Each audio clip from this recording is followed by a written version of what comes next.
Првиот круг од локалните избори помина, ѓубрето во некои од општините остана.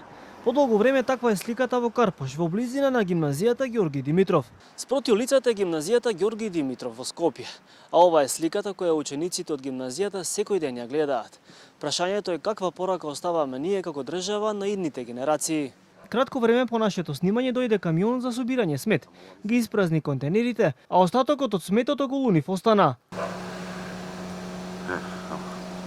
Ова мислам дека не е нивно. Ова е на преполни контейнери со смет околу нив има и во делови од општина Аеродром. Безброј кеси со смет веќе почнуваат да се прелеваат на улицата Пандил Чишков и да го узурпираат паркингот. Ова е општина Аеродром, една од најголемите во Македонија. А ова позади мене е сликата со која легнуваат и будат жителите на оваа општина.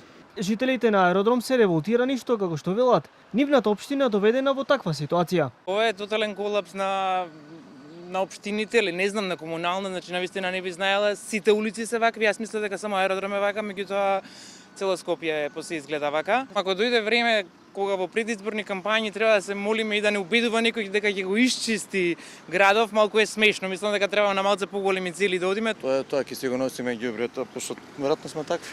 Веќе навикнаме на тоа. Во кал да живееме, во ѓубре, во све. Што гледате убаво нешто? Дали некош било вака во Скопје? Никогаш. Никогаш улиците измиени, ѓубре немало, барем тоа. Зошто е ваква сликата во општина Аеродром, ја прашавме самата локална самоуправа.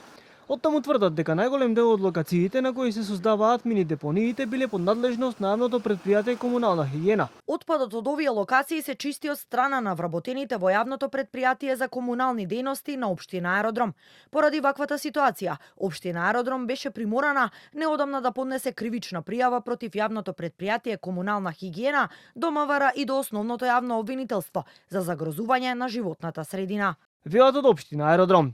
Од Комунална хигиена во повеќе наврати посочи дека подолго време се соочуваат со масовно одлагање на отпадот и потврдија дека ги вложуваат сите напори за сликата на терен да се подобри.